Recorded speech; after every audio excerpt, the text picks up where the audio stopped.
Okay, so if you were a kid in the 90s, get ready because we are taking a trip back in time. We're heading to a world way before smartphones, a world filled with those classic beeps, monochrome screens, and some seriously intense pocket-sized fun. You know, before the internet was just everywhere, a lot of us had one of these, a Gamewatch, and it really was a true pocket-sized treasure. It was just this simple little handheld device with an LCD screen, but man, it became such a huge part of pop culture and, for a whole generation, a really cherished memory. And this contrast right here really frames that whole era perfectly, doesn't it? We're talking about a completely different universe of portable entertainment. Forget about endless apps and stereo sound. This was all about one game, a few simple beeps, and a level of pure focus that's honestly kind of hard to find today. So let's dig in and try to figure out why these incredibly simple devices, with their basic black and white screens, were so unbelievably addictive. The real magic of the Gamewatch was this weird contradiction. The visuals, they were just simple pre-drawn little figures on a screen. But the tension, the tension was absolutely real. That feeling of chasing a new high score or just trying to survive for one more second, it was enough to get your heart pounding. And this right here, this was the cycle that had us all completely hooked. You'd start the game, you'd focus with everything you had, your heart would start racing as the speed picked up, and then, eventually, you'd lose. And what did you do? You hit that start button again without even thinking. It was just a masterclass in simple, high-stakes gameplay. But here's the thing, the story of the Gamewatch wasn't just about playing alone in your room.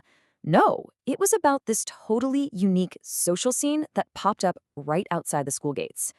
So in a lot of 90s schoolyards, you had this iconic figure, the rental guy.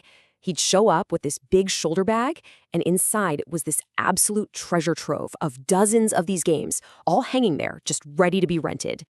And for just a tiny amount of money, we're talking literally your leftover snack money, you could rent a few minutes of pure electronic joy.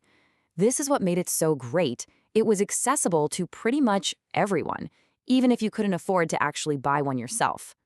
This whole thing wasn't just a transaction, you know? It created this social hub. Kids would crowd around, watching, cheering, giving advice that was, well, usually not very helpful. It just became this space to connect with your friends, to compete, and to share in all that excitement together. All right, but the Gamewatch was, of course, all about the games themselves. So let's do a quick fire round of some of the legends you might remember. There were so many, and everyone had their favorite. Of course, we have to start with Tetris. I mean, come on.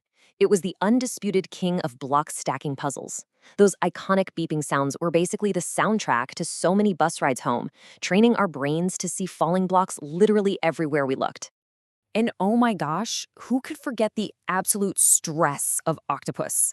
That super tense underwater adventure where you had to sneak past those giant sweeping tentacles just to grab a little bit of treasure. One wrong move and bam, you were caught. The graphics were simple, but the adrenaline was 100% real. Then you had the frantic chaos of fire. You're just frantically moving that trampoline back and forth, trying to save people jumping from a burning building and bounce them safely over to an ambulance. It was a serious test of your speed and your focus. And how about Western Bar? Such a classic!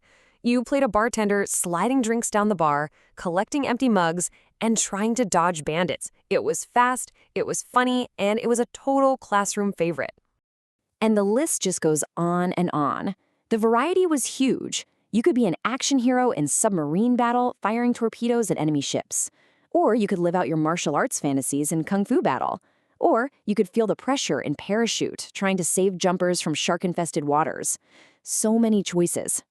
So that all begs the question, why, in our super advanced world of photorealistic graphics and online multiplayer games, why do these simple little devices still hold such a special place in our hearts? Well, when you boil it all down, the Gamewatch became way more than just a toy. It's really a cultural artifact. It represents a time when fun wasn't about complicated features, but it was about simple tension, shared experiences, and this collective memory that we all built together. Its real value was never in the technology, not at all.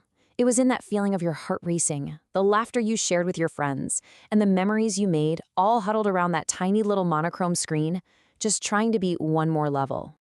So it kind of makes you wonder, doesn't it? Beyond Gamewatch, what's that one simple joy from your past? That little treasure that had basic tech but created big emotions? What's the one that still holds a special power for you?